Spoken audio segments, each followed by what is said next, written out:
do it, that's the amount.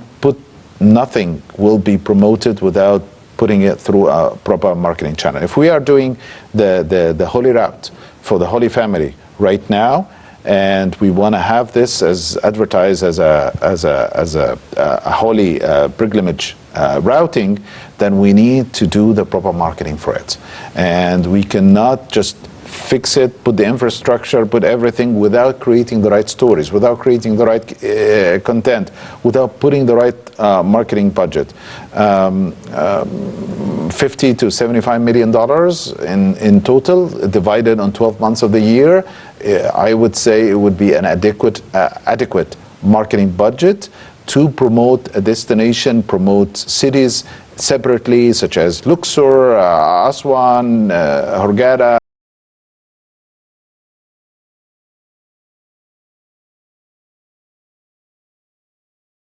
To Sharm el-Sheikh, we need to market all these entities separately, and we need to allocate an adequate budget, and not only put this budget, but create the content, check the analytics, put it in the right distribution channels, optimize the marketing campaign every now and then, and go for the marketing mix that I told you about. Yes. This way we will have the right return, and its return is going to come. No one ever put money into the marketing with scientific methods and check analytics and KPIs without having a proper return. Okay, one final question because we're running out of time in 15 seconds now. Talk a lot. Out of all these channels, obviously we're in the time and age of social media now. Which is the most, after all the analytics and analyzing all the results, which is the most efficient channel? Is it an actual event, being such as the World Youth Forum, that's being followed and highlighted afterwards? Is it social media? Is it an exhibition or a pavilion at some sort of an international exhibition?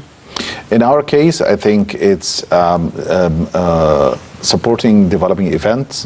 That's one of the most active channels right now for us to spread out the marketing message. And secondly is creating quality content. The more we create quality content, the more we put it through distribution channels, like you're doing. You're in the media, you create content. If your content is appealing, people will react to it, they will engage, and then they will convert after that. Ladies and gentlemen, as Dr. Khalifa has mentioned, we are on the right path, and definitely a happy traveler would come to a happy place and enjoy a very happy experience. Unfortunately, that's all the time we have for this edition of the Daily Debate. But before we go, I'd like to thank my very distinguished guest, Dr. Alaa Khalifa, the international destinational tourism marketing expert. Dr. Khalifa, always a pleasure having you on the show. Pleasure was all. Thank you very much, sir. Ladies and gentlemen, please stay tuned for more coming up on Nile International. I'm Henny Saif. Thank you for joining us. Dubai jumped from 15 million people to 22 million people. Why? Forging this co-marketing agreements helps out spreading out your marketing message and marketing your destination to the right level. This is my approach. Yeah, well, who pays then for these? Destination marketing organization, the ministry, whomever, the destination marketing organization, in this case, Egyptian Tourism Authority.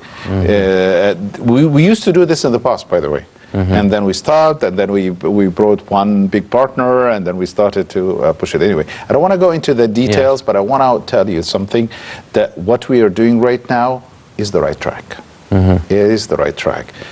Forging, putting down events, pushing these different conferences, meetings, exhibitions all over the country, building facilities for that. In the new administrative capital, we have a whole new city that are dedicated to exhibitions, that are dedicated to conferences. We have world-class infrastructure. It's about time that we use this infrastructure, and we are doing it right now in Sharm el-Sheikh and in the new administrative capital and in Cairo and in other areas of Egypt. We are spreading out, and we are actually utilizing these things in order to present a very civilized image for Egypt that strengthens the soft what I call soft power of the country.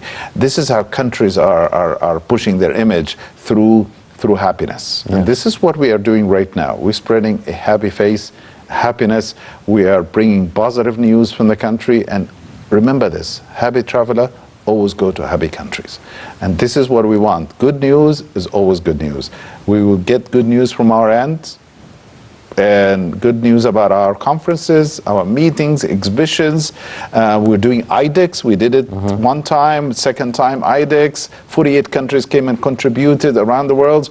We're talking about an industry that contributes to $2 trillion US dollar every year, and we are having that fraction of this industry. We want to make our market share much bigger. And we have the right momentum right now. That's the momentum I was telling you about. And we are going to go and continue in this road in order to get back our market share and exceed it as well. Well, ladies and gentlemen, the happy travelers are definitely coming to the happy place here in Egypt, and reports are saying that the Egyptian tourism will reach the pre-COVID-19 levels by the fall of 2022.